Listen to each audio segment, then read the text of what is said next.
Welcome, fans, to another edition of the Cheap Heat Productions Wrestling Podcast. My name is Jack Kilby. I am the Executive Vice President of Great North Wrestling. And before we introduce our guest, the man who this show is named after, the Mario Mancini Show, I'd like to welcome Maurice to his own show. How are you, sir? Back from vacay. Thank you, Jack, and thank you for providing tonight's internet from Canada to Ireland to America because my internet has been terrible lately. And yes, this is my show, but this is a spin-off show. It's the Mario Mancini Show, which is a part of this channel. Thank you, Mario. Unfortunately, I do have some bad news, Mario.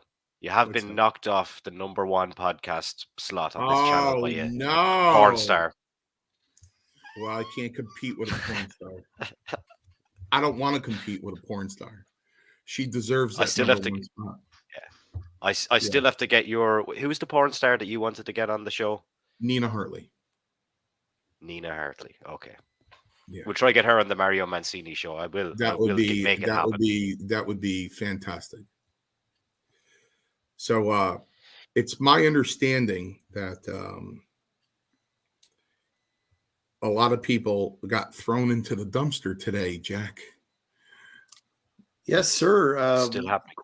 Quite a few, and it's apparently ongoing, as Maurice indicated, as we speak. Notable names that I can remember off the top of my head include Dolph Ziggler, Dana Brooke, Top Dollar from that faction Hit Row, Shelton Benjamin, who was completely underutilized in my opinion, and perhaps the one I don't understand the most, and as an example of, I hearken back to the case of Fandango, who had a tremendous initial foray into the company, big push, beat Chris Jericho at WrestleMania, and then gone. And that would be Elias. How they did not turn that man into a main event talent, the athleticism, the look of Savage, and great on the mic, great on character, but he is gone, and I will definitely be looking to bring him into Great North Wrestling. But there are many others, and that builds upon about 100 or so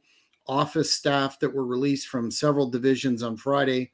The notable name there being Dana Brooke, the wife of the late Ultimate Warrior, who, sorry, not Dana Brooke, Dana Warrior, who I know you worked with, and just wondering what your thoughts are on this harbinger of the merger between UFC and WWE. Does that go to Maurice or me? To you, sir. Oh, to you. Well, you know what? You're talking to a dinosaur, So, I'm gonna tell you guys. I'm gonna say to you guys what I say to my students. I wish I can close my eyes and just blink them and bring you guys back to 1984. Tony Altamara said to me, "Listen, kid, you live in Milford off of exit 34, off I-95. The office is off of exit 3. There's guys in this country who would love to live that close to the office. Go and visit." So I'd go to the office in Greenwich off of Arch Street, exit 3. And it was like a 3-story office building, little tiny thing. And you took the elevator up, and the minute the elevator opened, half the wall was taken up by a picture of Hulk Hogan ripping off his yellow shirt, And there were a handful of employees there. There was Ed Cohen and Tony Starson, and the booker was George Scott was in there, Terry Garvin, Tony Altomar was in there. Stays the handful of people, so tiny. It was close shop. So I don't even think there were 100 people there in 1984 in the office. So for people to the progression of professional wrestling to me, the people that were let go, other than the wrestlers, which I always feel bad for, because let me tell you something, it's devastating, especially when you're over and making money, and you're not making money anymore, and you're not on that TV anymore. The biggest company on the face of the planet just let you go. You know what I mean? So, but the Office people, that would have been detrimental back in the 80s. But I don't even know if these are wrestling people other than Dana Warrior. The business isn't based around arm drags and drop kicks anymore. It's based around something totally different. So maybe they're going to bring in better organizers, better creative people. I really don't know. I'm so out of the loop that, like I said, I'm a dinosaur when it comes to this stuff. But it's unfortunate. The only person that was still there when I started was Tony Starson. And if they let Tony go, she's got enough years in to retire and collect a pension, 84 to 2023. You know what I mean? So she probably really doesn't give a damn if she got let go, which I hope she didn't. But it's unfortunate, but I don't, I missed the comment. Mario Mancini for local mayor. Yeah, Mike D. I don't know about after this show, Mike, because I'm gonna get pretty harsh. I'm gonna get pretty harsh right now. So,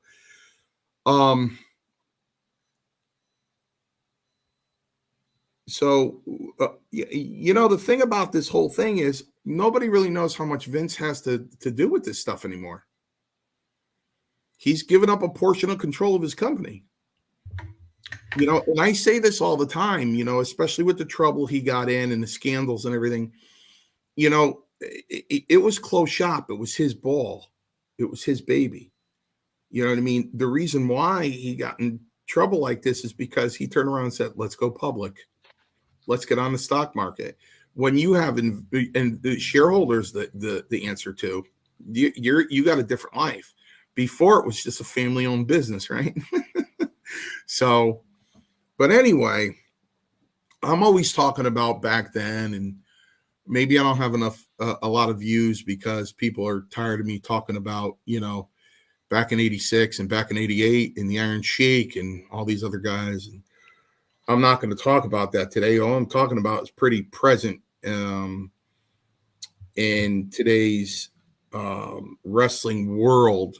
I'm not even talking about professional wrestling. I'm talking about post-professional wrestling.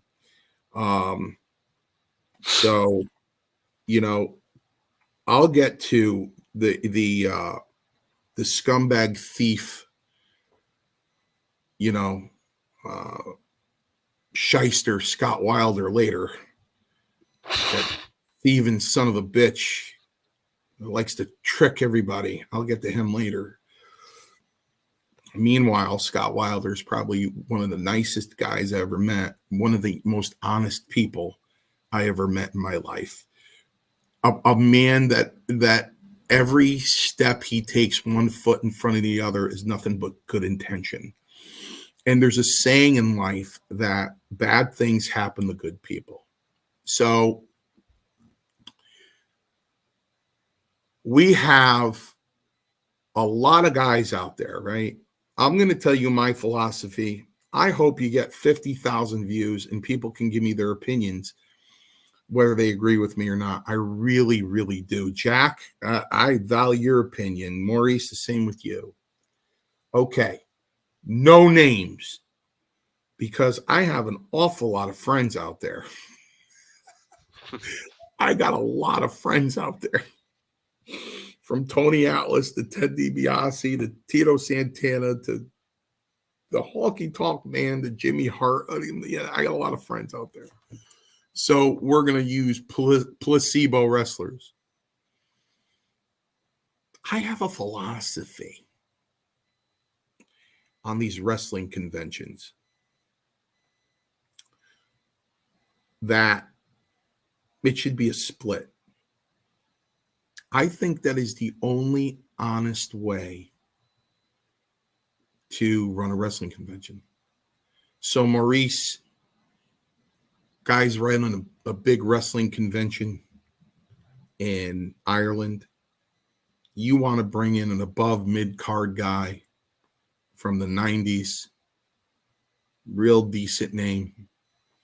And he tells you, okay, Maurice, 1,500. That's what I get. And you go, okay. Now you got the flight from the United States to Ireland. How much is that? Probably, it depends on where you're coming from, but at least $1,000. That's assuming they don't want first class or something like that. Okay, so that's 2,500. Now you got to have them in. Say the convention's 2 days, you got to have them in at least 4 days, right? Maybe 3. Let's cut it down to 3. Got to get a hotel, right? 150 a night. Okay, so now you got 450. You're at 2,950. Got to feed them. Let's round it out to $3,000. He comes in and he takes in 1,800. And he doesn't even mention it. He says nothing about it and looks at you and goes, well, it was nice working with you, Maurice. Where's my money? You got to dig in your pocket, in your personal funds to pay this guy or this woman. Where's my money? And I'm not saying I'm a saint for it. I'm saying it because I'm Mario Mancini and I am the lowest form of the wrestling food chain. So when Scott first called me and he just reminded me that it's our 3-year anniversary a couple of days ago, the big event in New York. And yeah, so he goes, how much do you get? I go, I don't know. He goes, what do you mean you don't know? What's your parents' fee? I'm like, I don't know. I don't have one. He's like, what do you mean? I go, I don't have one. I go, how about I show up and we see how we do? How's that? And he's like, are you serious? I'm like, yeah. Look, how about I show up? We just see how we do. And he went, okay. And that's what we did. And that's what we do every show I do for him. I have no fee. And I have a better time with his company. I have a better time laughing with him than any money he can ever pay me. You know what I mean? He just, and people could say, yeah, Mancini, you have a day job that not a lot of people have. Fair enough. But you know what? You want to go 4 years to college and 3 years to law school, be my guest. Go ahead. No one's stopping you. So Maurice loves me. And he brings me in. And I've never been to Ireland. And he gets a pre-sale on me from people that aren't even coming. They're mailing orders. $8,000. He goes, Mario, you lowest end of the wrestling food chain, you have no idea what advance you have here in Ireland. The merch, when you come here to sign, I got to mail out. It's tremendous. Great, Maurice. Maurice scratches his head and says, let me bring in a couple other guys from America and one popular female wrestler. I'll bring one and two. He's got 4 flights. 4 flights. He's got 4 hotels. He doesn't have any money. So he goes into the pre-sale to cover the expenses. And he goes into the pre-sale to cover the expenses because the last thing on his mind that won't even enter his brain is that Mario Mancini is going to come to Ireland and die. I'm going to end up in the hospital and pass away. And now this chill comes over Maurice's whole body, and he goes, I spent the pre-sale money. I can't fulfill those orders because he can't sign anything because he's dead. Oh, shit. What are the odds that I'm going to come to Ireland and die? What are the odds? Depends on how much you drink over here. Yeah, well, I don't consume alcohol, so that even lowers the odds even more. I never have. I never will. Maurice, I'm going to be honest with thousands and thousands of people. I have told people my whole life since I was 18 that I don't like the taste of alcohol. That's why I don't drink. That's not the truth. So the truth of the matter is I don't drink alcohol because it makes me rock back and forth on the toilet. So for some reason, I must be allergic to an enzyme or something, no matter if it's wine, white wine. I thought I almost had to go to the ER. The stomach pains were so severe that I really thought I had to go to the emergency room. Beer, wine. The only thing that doesn't do it is Jack Daniels, which is the reason why I've only been drunk twice in 57 years. Jack Daniels. So, what are the odds of me coming to Ireland? Your pants are down. You're caught. You're caught. What do you do?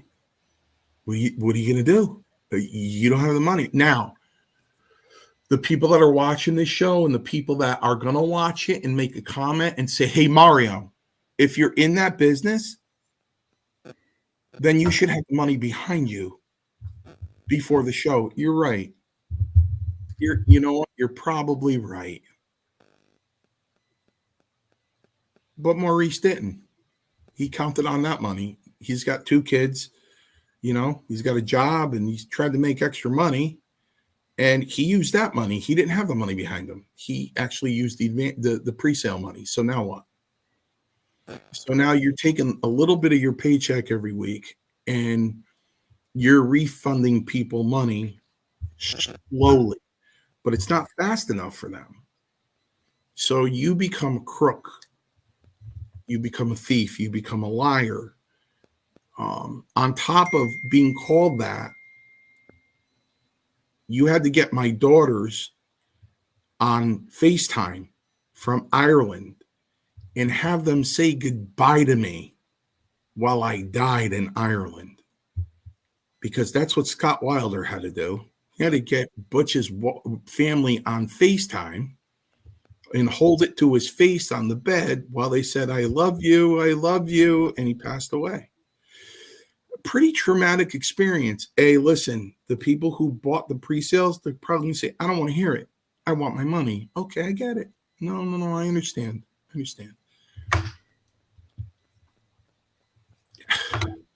It's an unfortunate situation. Listen, the other wrestling convention,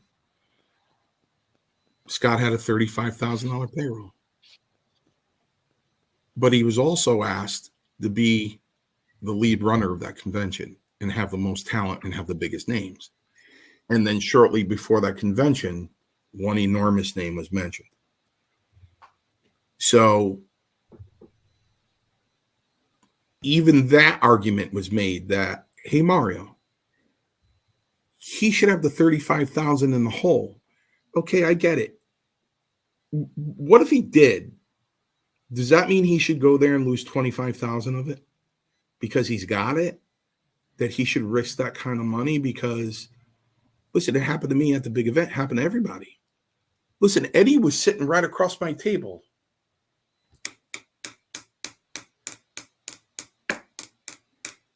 Beefcake. Why? Because everybody was behind me in line by the droves to see The Undertaker. They don't want to see Beefcake. They don't see Mario Mancini. They want to see The Undertaker. That's where all their money went. And we're talking post-COVID. And we're talking about gas prices that just reached $6 a gallon in California. Lord knows what they are in Canada. Lord knows what the gas prices are in Canada. People don't have that kind of money. So, yeah, okay, you should have the 35,000. I have the 35,000 to go in. I'm going to go in and roll the dice. Well, how much did you lose? Oh, I lost a lot, 2/3 of it. But I kept my commitment. Yeah. So my philosophy is it should be done on a split. Now, guys might want to kill me and say, listen, you could say that all day long, Mario, but I have a fee. And if he doesn't want to pay the fee, I'm not going. I get it. And I respect it. I do. But listen, if Jack was at a table, if you were at a table, okay, people go to Scott Wilder and you get a ticket. If they come with a gray ticket, I know they're getting an autographed 8x10. If they come with a red ticket, I know they're getting an autographed 8x10 and a photo with me. So the gray ticket's $25 and the red ticket's $40. The talent takes the ticket. Well, after 4 hours, man, just count your tickets. Count your tickets. If the guy's paying you $2,000 and you have $1,200 in tickets and there's only half hour left of the event, you're not going to go up to Scott Wilder. You're not going to go up to John Wall. John's another guy, nice guy. Not going to go over and go, John, listen, I got the numbers. Let's talk about my fee because I know you didn't make it. No. Where's my money? Where's my money? I asked Scott Wilder, I said, listen, since you've been doing this, have you ever walked away from a convention where it made a difference in your month? Notice I didn't say a year. Did it make a difference in your year? Did it make a difference in your month? And he went, no. So this is my feeling on this. I have a guy that just popped up that might as well have the same blood running through his veins that I do because the love I have for him is insurmountable, and that is the Guardian of Chaos, Big Daddy, who is one of my dearest friends and proud to say that he is. Another very humble individual in the wrestling business. I just, and I think I'm bringing this up because Scott quit. He quit. He said, Mancini, I'm done. Now, I gave him an idea that I'm going to do next spring and summer that he is very excited about. I'm very excited about, and I'm going to be doing it. And hopefully we make a hell of a lot more money, 10 times as much money as you would make off of any wrestling convention. So I always wonder, unless you're bringing in Undertaker, unless you're bringing in Bret Hart, unless you're bringing in Mick Foley, unless you're bringing in Hulk Hogan, unless you're bringing in Ric Flair, how do these guys make money? And when they lose money, nobody seems to, nobody seems to, but in the mind of Scott Wilder, it's like, I'm not booking you again. You know what I mean? I'm not booking. Listen, Richie, you know what, Richie? And I've been saying that. Where's my money? You're right. You're right, Richie. But you know what? That's not the way I've lived my life. Richie, let me tell you something. When I started working in the field of law, okay, and I'm known as a kind of a shaker and a mover, and because of my name in the lowest form of the food chain of pro wrestling, people know me. They get a gas out of if I do an intake with a client and they're like, wow, you're a professional wrestler, it helps in the legal profession, I know the man that I work with for 31 years, and I've been working with him from 28 to 31. I was friends with him first for 3 years. And, somebody years ago in the mid 90s grabbed me and said, you could be stretching him out for a lot more. And I go, why would I do that? It's my friend. Why would I do that? And I love that guy. He's my friend. He said, well, Big Daddy's got the video to prove it. Listen, he's got the video to prove it. And he said, look, Mario, you have to make a decision. You're either going to run it like a business or run it like a friendship.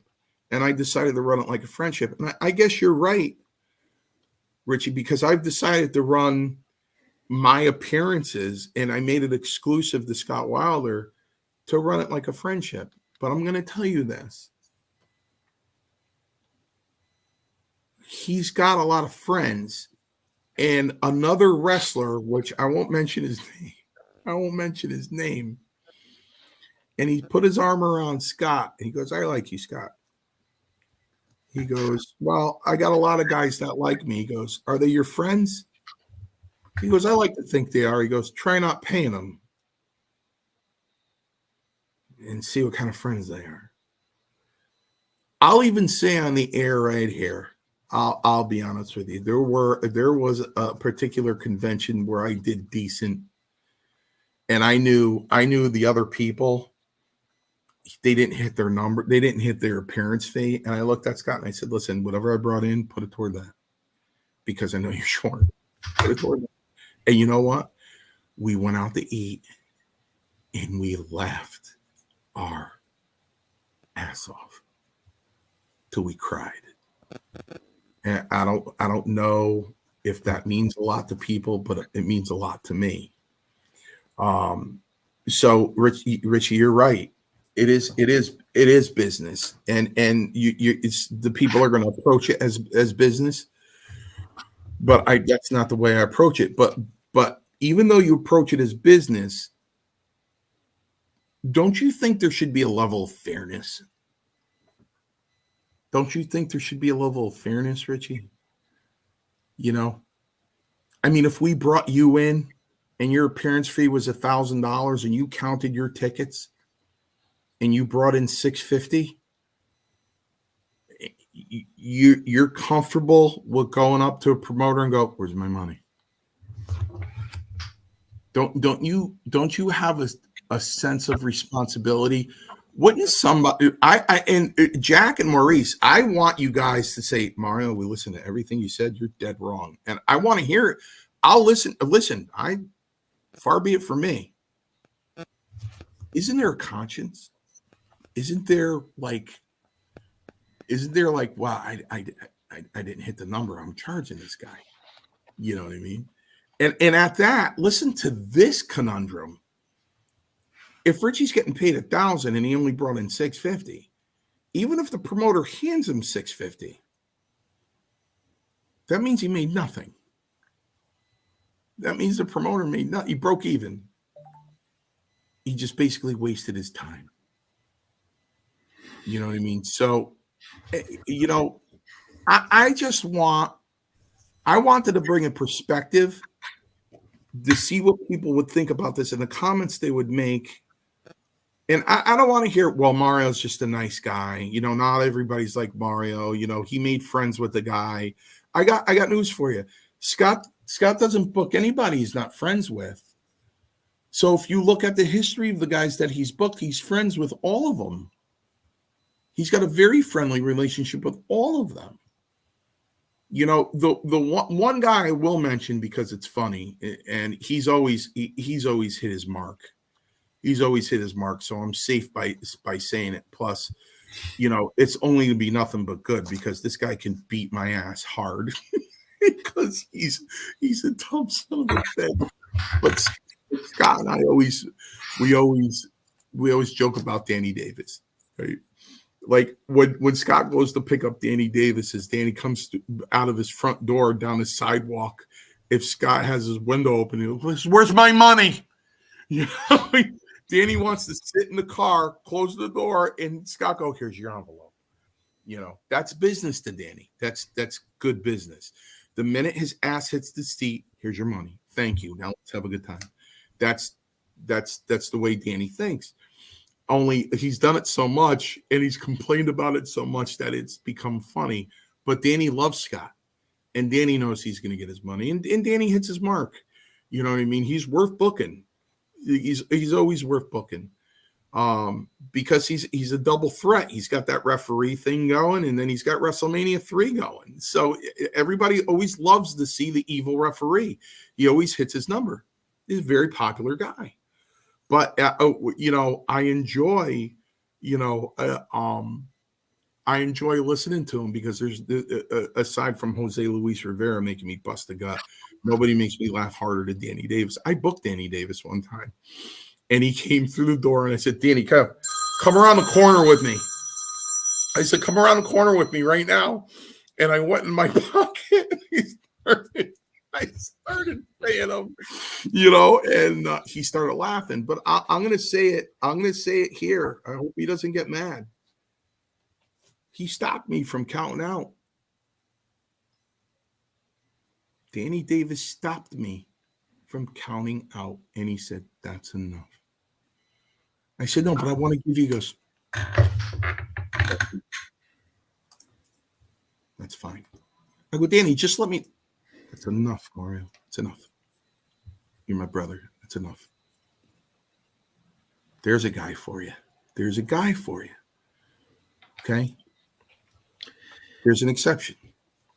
So, you know, I just feel bad, because this is what I honestly feel, and I really am airing out a lot of private stuff here. You know, we were supposed to go to Hamburg, and Scott pulled out of Hamburg. And I called him up, and I said, "You know why I think you pulled out all these shows? Because you feel bad about how people make you feel if you promote. Because the minute, if he starts to promote appearances at another convention, the people he owes money to tap in and go, 'Where's my refund from the Bushwhackers?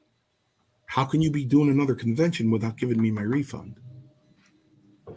What they don't know is going to yet another convention with no money." It's like Jack. It's like the convention starts at 10 o'clock. The doors open up at 10 o'clock, and Scott goes,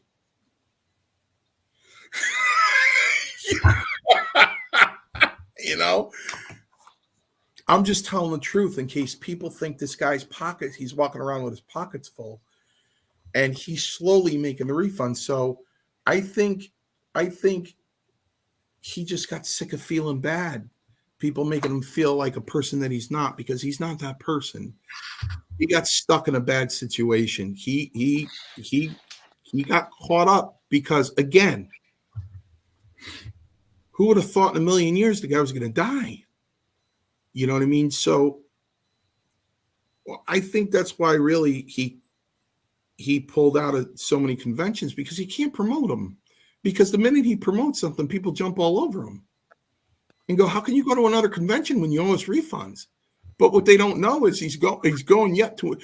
But Scott said it the best. He said, "Mario, you know what they don't know?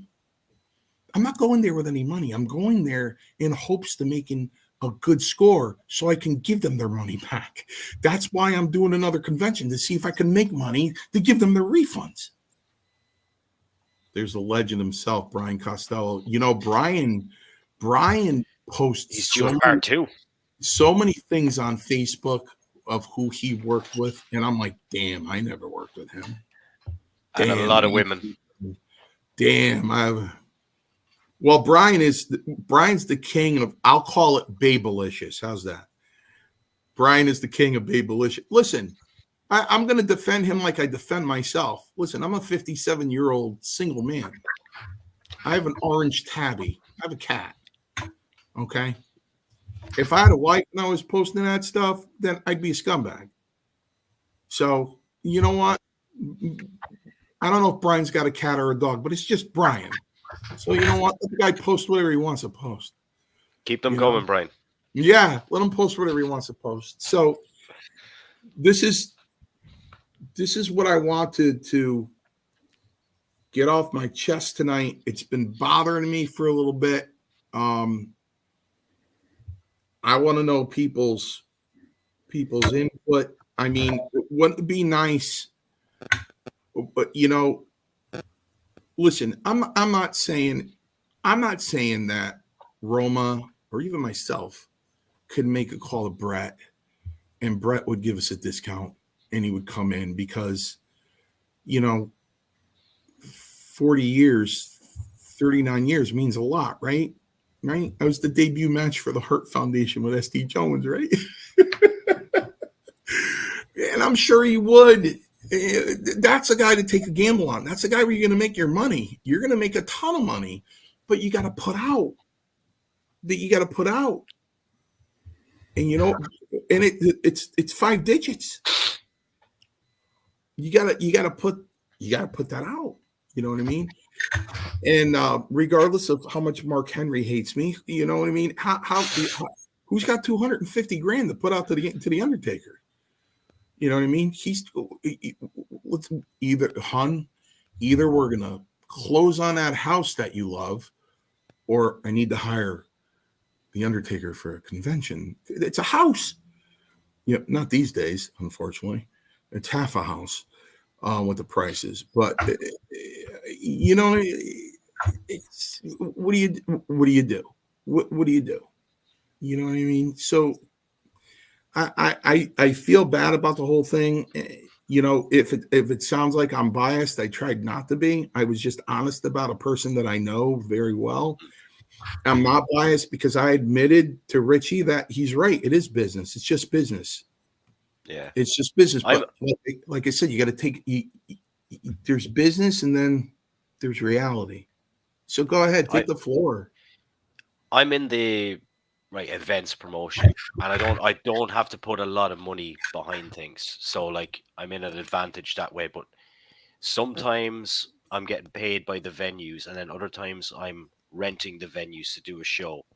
So if I'm renting the venue, I either gotta pay the band. The bands will tell me this is the fee I want, and then we either agree or disagree. Or then other times, like what you were saying, is we'll split the door and we come up with a percentage, and that's everything is worked in advance. And if the band want 400, I gotta pay them 400. That's just the way that I do things. But it wouldn't be at the level of having to fly people in and stuff like that. That's way out of my zone. But Jack would have experience in dealing with things like that. Yeah, I've got a. It's funny, Mario, when you're recounting that story, I had a particular situation pop into my head, and I'm not going to use a name either, but put it this way: a legend was booked with quite an expensive flight and other extras that were accrued along the way, and the gotta watch how I say this. The understanding was that there would be quite a recoup in terms of the gimmicks and the pictures and blah blah blah. And clearly, for a number of reasons, that mark wasn't even close to being hit. Like not even in the same time zone, and the particular individual, I believe, didn't really make much of an effort. Just basically showed up and wasn't in any way, putting over who the fans would expect to see. And before the main, and we're talking pretty significant dollars here for, as Marie said, flights kill independent wrestling, and there was that, and then some, and hotels and all the goodies that comes with the territory. But before the main event, this particular individual was asking me about. There was a deposit, and then the flight and everything was paid, and the hotel, and asking for their end, and not only their end, a non-agreed upon expenditure I got a bill for too before the main event. So what I fortunately, finance is one of my strong suits. So when I'm planning shows and have a budget, you plan for, these things to happen. But what the impact that this had for me was I did not utilize this particular talent again, nor would I. And there wasn't any sort of clearly I didn't live up to my end. I didn't draw what I thought I would draw, but it was, I need my full amount, before the main event. So that for me, I fine, no problem. It's business, blah, blah, blah, but you're cutting your own throat. And in some cases, promotion, well, not some cases, in many cases, promotions, independent wrestling promotions are buried under stuff like that. You've got the famous story, I don't know if you recall, but Jim Cornette talked about it on his podcast about the individual who got the inheritance and blew through $1 million in 3 shows and paid Orndorff and Stan Lane like 10 grand a piece, and then they're gone. They're out of business. So it's hard enough in today's environment to make an independent show profitable, which again I'm sure you know better than I do, but those sort of things stick in your mind and you learn from them. And from what I've been told, you hit the nail on the head. There's friends in this business, and then there's friends that are your friend if they're booked and paid in advance and all those wonderful things. So it's something I definitely have learned from. But again, it's a fine balance between bringing in folks that the fans want to see and augmenting your homegrown talent and then getting completely soaked. Jack, I guess it just comes down to who you are. Like, I got a great example for you, and it hits home with you. Somebody gave me a call after the first Hannibal, and he said, "Hey, man, did he pay you decent?" I go, "What?" He goes, "Did he pay you decent?" I go, "He didn't pay me." He goes, "Hannibal pays everyone." I said, "I'm even lucky the guy got a hold of me." I go, "Do you ever see the guests this guy has on his show?" When Hannibal said, "Hey, you want to do?" I go, "Why? Why do you want me on the show?" Because I don't know. You get some pretty good hits on the other show. I go, "You really want me on your show?" He went, "Yeah." I went, "Okay." You know what I mean? I go, "I'm lucky the guy even asked me to do it." You know what I mean? And then after, please, I inboxed him after watching Abdul the Butcher. I said, I don't know him that well. I said, "Hannibal, I watched all of these. You're the only one that had me in tears." I had tears coming down my face for him. I had no idea he got the shot at the show. I had no idea he went that far. And to have it snatched from him like that broke my heart for him, man. It really did. So, even with that knowledge, if Hannibal or yourself got a hold of me and said, "Hey, go back on Hannibal," I go, "Yeah, sure. Go back on Hannibal." Go back on Hannibal. Well, the guests that he's had on there are like, I don't even, being on Hannibal, I compare like when I got inducted in the New England Pro Wrestling Hall of Fame in 2014. Which one of these doesn't belong? This is the class. Harley Race, Davey Boy Smith, Greg Valentine, Jim the Anvil Neidhart, and Mario Mancini. Maybe Jim, no? I'm sitting up on a question and answer panel next to Tito, and next to Tito's Harley Race, and I'm going like this. And I'm going, the hell am I doing up here? What the hell am I doing up here? I almost got up and left. I'm like, what the hell am I doing up here? Valentine was up there. I'm like, what am I doing up here? It's kind of what I feel about the Hannibal show. You know what I mean? It's like, what the hell am I doing on this show, man? Why am I on here? So, I have a question for you, Mario. yeah. If Scott Wilder booked you to do one last wrestling match, would you do it? No. No. No. I can't. I can't, man. I can't. Well, I don't know. Listen, if he said, "Listen, I'm booking a wrestling show, and I want you to wrestle one last time," and the wrestling show's in June, I might, because that gives me time to go back to the gym. That time gives me time to eat salad and chicken breast and egg whites, and I try to get in shape for it. But I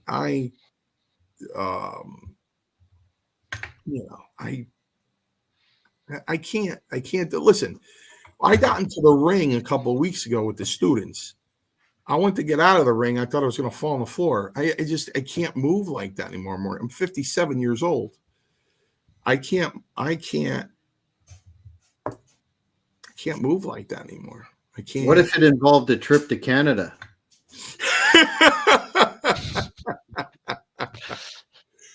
This sounds like a setup.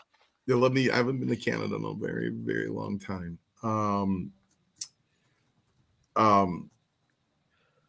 I guess I would. I don't know. Listen, the gift I have, and I'm fortunate that if you said go out there and give me 15 minutes, I could. There'd probably be 4 minutes of wrestling, but I promise you that other 11 minutes, because of psychology, that would be very entertaining. So, I don't know. Plus, in my later years in independence, when I worked independent show, I like to gig. I like to bleed. So, didn't do any bleeding in the WWE. Well, listen, I went to Brantford, Ontario every 3 weeks, and I met this really cute girl. And, I was like 19 years old, and she was my age, and I'd get there early, and we'd sit in the car and talk, and, we'd make out like two high school kids and everything. And it wasn't your normal wrestling groupie kind of activity. She was very young and very innocent. So innocent that when I went back, probably the 6th time, I looked at her girlfriends and I went, "Where is she?" And they said, "She joined the convent." And I go, "Well, now that it makes sense now. Now it all makes sense to me. It all makes sense to me." So I loved going to Canada. I think that's the first time I ever saw Mr. Pibbs. Oh no, yeah. See, Brian just stopped me in my tracks right there. He just stopped. He's coming out of retirement. Listen. He's right. You've heard it here first. No, he's right.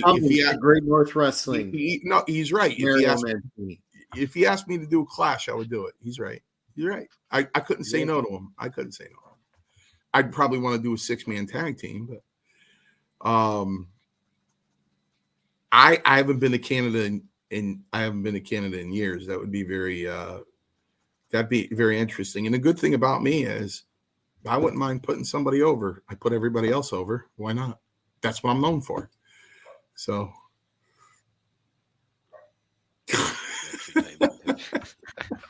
Brian, the hard way.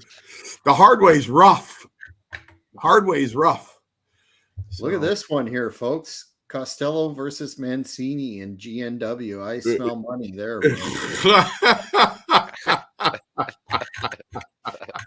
We'd both be bleeding like pigs. Yeah, that would be fun.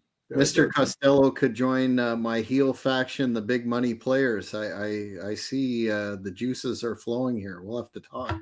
Yeah. Yeah, I used to love Used to love Canada, man. It was cool. In fact, I always hoped we stayed in Canada, but what happened was we'd always fly into Buffalo, and we'd stay at the Days Inn in Buffalo and just drive over the Peace Bridge. We go to Brantford, Hamilton, all those surrounding towns there, and just shoot right back to Buffalo, Yeah, the ref taking a lot of bumps. You got that right. So Jack, it's like,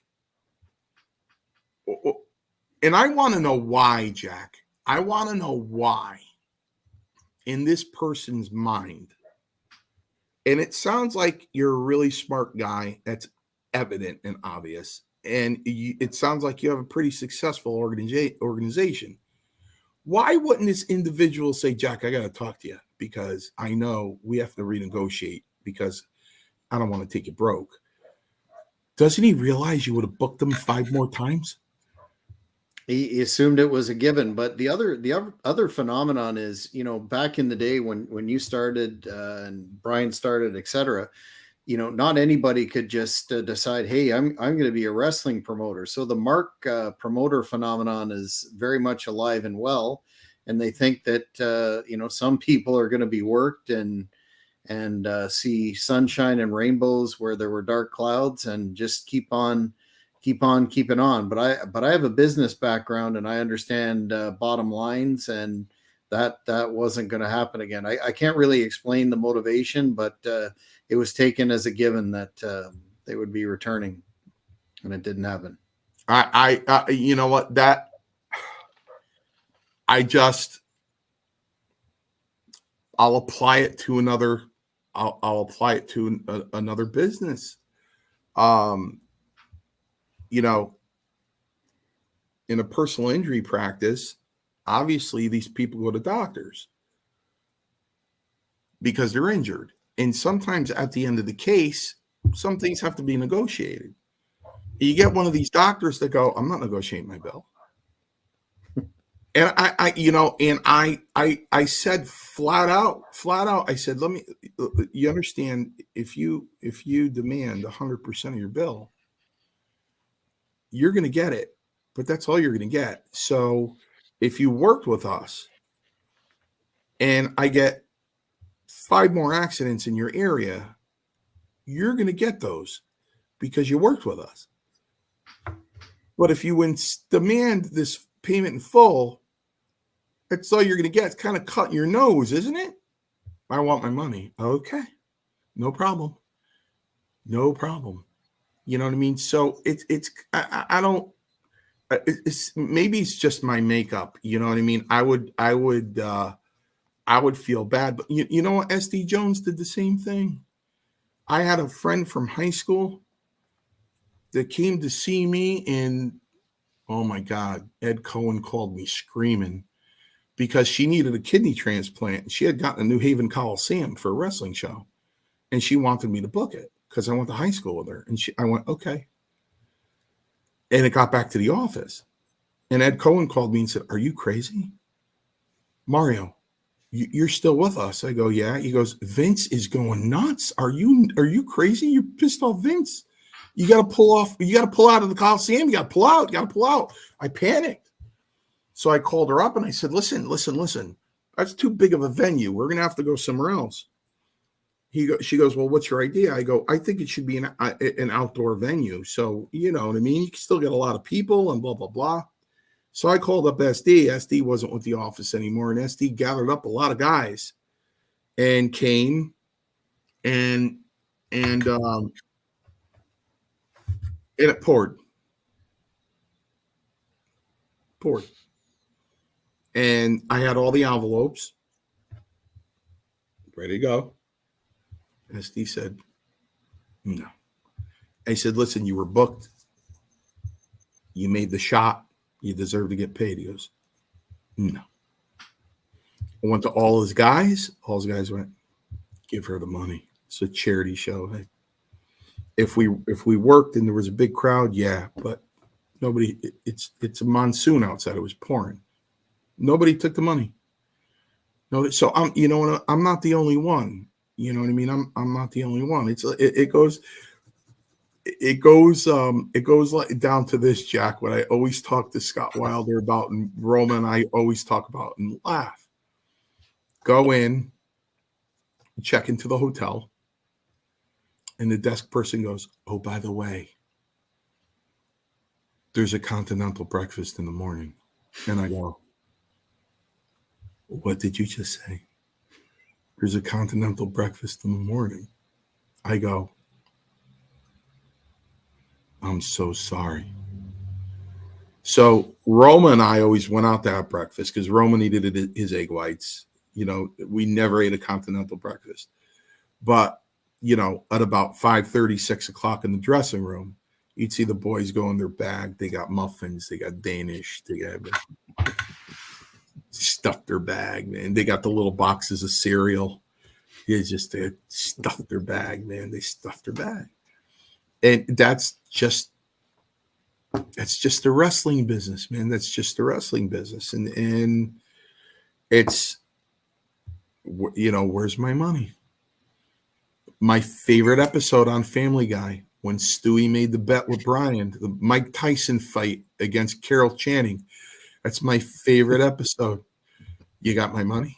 "Well, no, I'll give it to you later." "Oh, okay." It's my favorite episode. So, yeah, that's how it is, man. That's what happens. Where's my money? Hey, Maurice, you call this "Where's My Money?" This particular episode. We could get some merch Yes, and recoup some losses here, man. Well, yeah, where's my money? I like, it's like Maurice has, although I've beaten some of these guys down for him, but to zero. But it's like Maurice goes, "Hey, what do you think of having this guy on?" I go, "Got pay him." "Oh, I'd be really?" like, "Oh, fuck him." Yeah. I'm like, but like paying a guy to sit at home on Zoom, fuck that.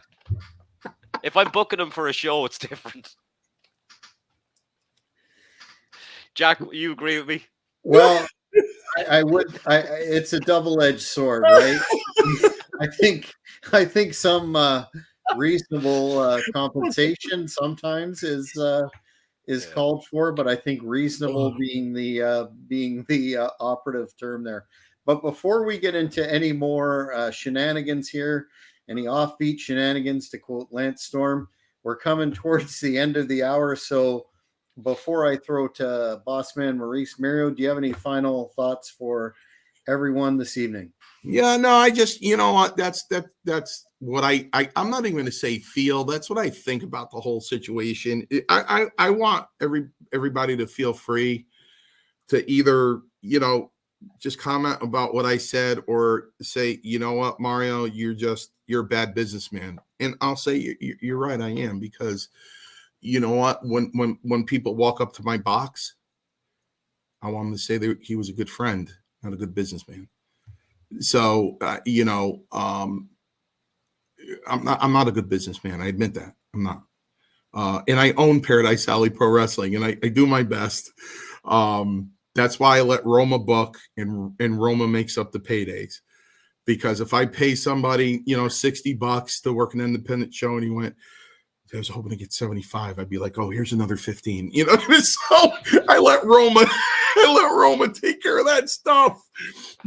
So I just take care of booking the venues, dealing with the clients, paying the bills, and running the business. So I